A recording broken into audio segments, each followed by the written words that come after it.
ቆሻሻ ጠርጋቸዋለሁ። ኤኒታይም ወደ ቤት መልሳቸዋለሁ። ምን አይነት ሰልፍሽነት ነው? ምን አይነት ነዋይነት ነው? ከይስ እንደዛ እንዳስብ ነው የምታደርጉኝ።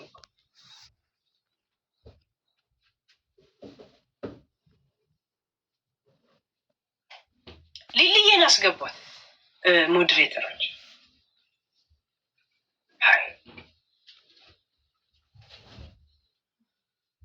ከአሁን በፊት ብሎክ አረኳት። ዩር በእኔ ምክንያት የምትሰደብ ከሆነ እስቲ በእሷ ምክንያት እኔን እጅ የሚጠመዝዙ ከሆኑ ብዬ እንደው ዩርን ብሎክ አረኳት።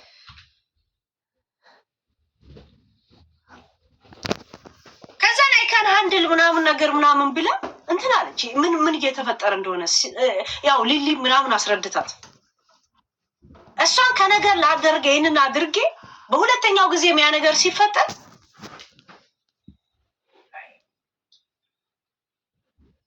አሁን ደግሞ ለምን እንዴት እንደዛ እሷን ምናምን ጋይስ እኔ ከኔ ጋር የሚያኖርህ የምትሰጡኝ ጊዜ አመለካከት ምናምን እንጂ ቻርጀር ባጎር የምትሰጡኝ ማለት ነው። ብዙ የማይስበኝ ለምን እንደሆነ ታውቃላችሁ? ብዙ ነገር የምፈልግ ብዙ ነገር እኔ መብላት ፈልጌ ለልጅ የሆነ ነገር መግዛት ፈልጌ የሆነ ሰው አንድ ኪሎ ሽንኩርት መግዣም መስጠት ፈልጌ አልጣ ያን ሳጣ ይሰማኛል። ከዛ በስተቀር መንገድ ላይ እንደዚህ ብሩን አረጭ ምን ያደርግልኛል? ብር ካልተጠቀምክበት ወረቀት ነው፣ ጀስት ወረቀት። እኔ የምኖረው እኮ ሁለት ቤት ውስጥ አይደለም። ሁለት እግሬን ከፍቼ የምቀመጠው አንድ ቤት ውስጥ ነው። አንድ ሶፋ ላይ ነው የምቀመጠው። እንጀራ በወርቅ አንበላ መቼም በወጥ ነው። ዛሴት ውሃ ነው የምንጠጣው። ቢበዛ ደግሞ በብር ምክንያት የመጣ ነገሮች ወይ መጠጠኛ ወይ ሱሰኛ ወይ ምናምን ሌላ ነገር ምን አለ? እስቲ ብዙ ብር ባንካ ውስጥ ስላለኝ እንቅልፍ ይውሰደኝ።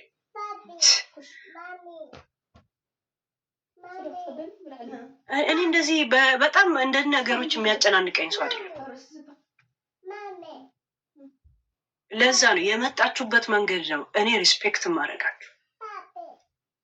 ግን እንደ ጅል እንደዚህ ያደርግሃለሁ ምናምን ሰው ሲል ሰው አይደለሽም እየተባልኩ ያለው። እያንዳንዱ የነፍስሽ ህዋሳት ይሄ ነርቭሽ ነጭ ደም ሴልሽ እጃችን ላይ ነው እያላችሁ ነው የፈጠረን። እኔንም እናንተንም የፈጠረ ጌታ እንኳን እየተመጻደቀ አይደለም። ማን እንደሚቀድም አይታወቅም። እንዳትመጻደቁ።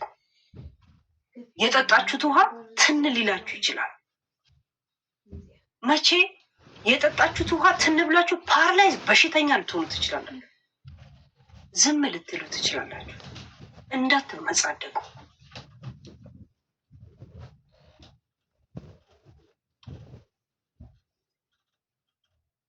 ከኔ ጋር የሚያኗኗሯችሁ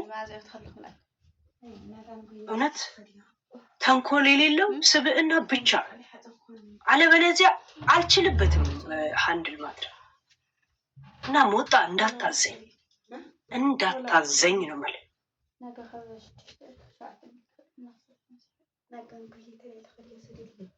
ጊፍት ስለተሰጣችሁኝ እንዳታዙኝ።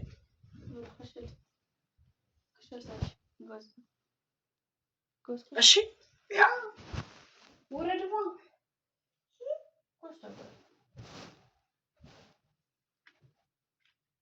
ብዙ ሶፋ ስላላችሁ ብዙም ሶፋ ላይ በአንድ ጊዜ አትቀመጡ። አንድ ሶፋ ላይ ነው የምትቀመጡት።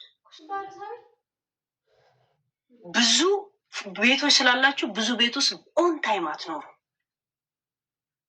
ለዛ ምን ያደርግልኛል? እኔ በጣም ብዙ ነገር የምመኝ ሰው አይደለሁ። ስፈልግ ግን የሆነ ነገር አገኛለሁ። እንደዚህ አይነት እምነት ስላለኝ በተፈጥሮዬ ዶንት ኮንትሮል እንዳታረጉ። በፍቅር እኔን ኮንትሮል ልታደርጉ ትችላላችሁ፣ ግን ህልውናሽ በእጃችን ነው ብላችሁ እኔም ማሽከርከር ግን አትችሉም። እናቴ ትሙት ህይወቴን ልታጠፉ ስትሄዱ እኔ ቀድሜ መርዝ ልገዛውላችሁ እችላለሁ። የጨነቀ ዕለት አለ ዘፋኙ። ይሄ ገጥሞት አቧት ደውል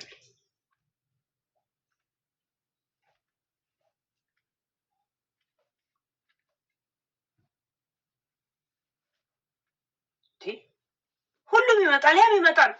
በአንቀጽ 39 መሰረት ህገ መንግስቱ እንደሚያዘው ይላል። ያም ይመጣል፣ ያኛው ይመጣና እንትና እንደዚህ ብላለሽ አልቆመችልሽም ይላል።